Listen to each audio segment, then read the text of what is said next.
Some of you may have been here last January in this room when we presented a project on the Lord's Resistance Army that we co-produced with Human Rights Watch that featured the work of Marcus Bleasdale from Eastern Congo. And tonight we have another project from Eastern Congo to present, and that is by Richard Mosse. And Richard is an MFA graduate from Yale, also has had Guggenheim and Annenberg fellowships.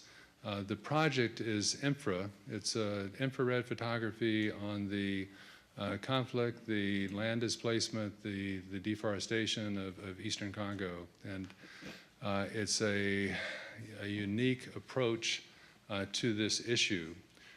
We came into this project somewhat late when Richard had done the work and was looking to publish a book with Aperture Foundation in New York, and the hope was to publish the book quickly. And in the kind of art photography book world, it usually is a process of can be a year or longer to put together the funding to put out a book like that.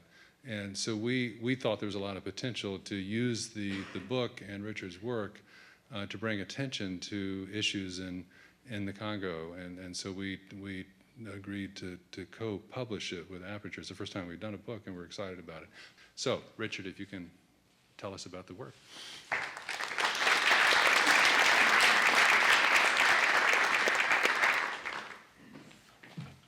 Hello. So I'm very interested in my work. The stories that I try to tell are often very intangible. They're very difficult to tell, even to see. It's very difficult to put certain very, very complex situations in front of a lens. And so I was very interested in the points at which not just photography fails us, but also sight itself.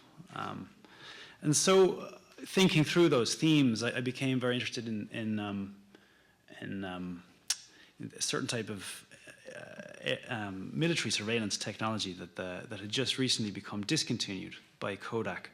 It's a film they have called Aerochrome, and it was developed in the start of the 1940s as a sort of camouflage detection technology. So here you can see the sort of green cyan parts are where the plants are dead.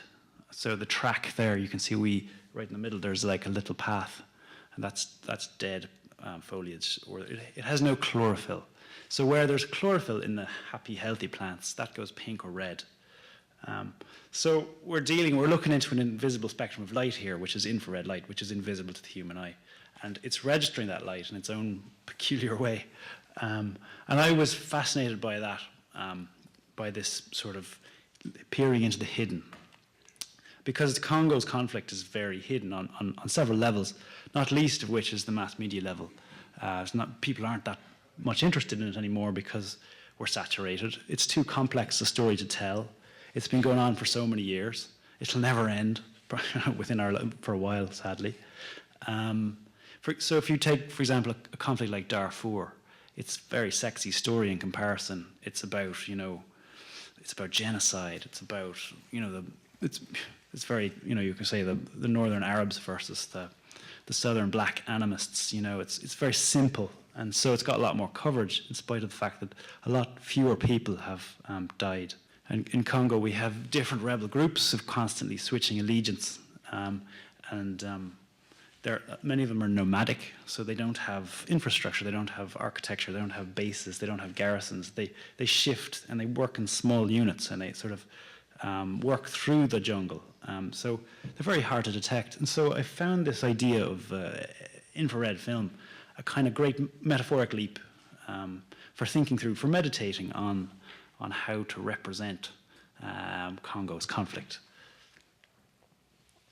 And of course, the color palette's so bizarre and so surreal that it's also sort of a confrontation or meditation on photojournalism and the generic conventions of how a photographer is allowed to represent conflict.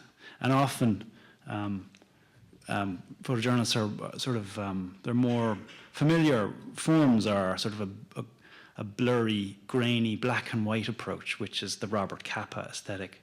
And if anyone knows, actually that aesthetic Robert Capa invented was a mistake. He came back from the D-Day landings, and the Magnum intern cooked his negatives by accident. And so this is like kind of a 20th century small format war photography form that we've all sort of that's become the dominant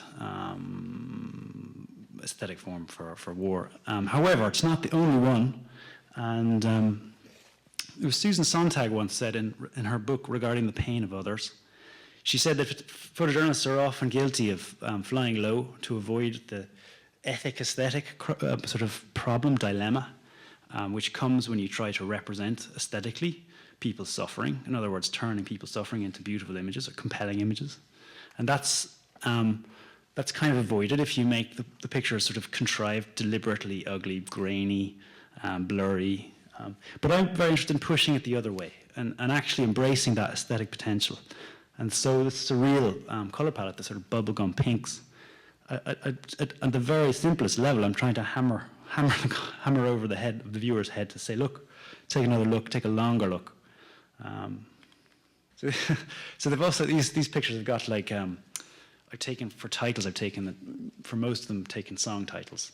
So in doing that, I was very interested in sort of referencing the film's cultural baggage as in the late 60s and early 70s, a lot of these Grateful Dead, Jimi Hendrix, they used that film for their cover art.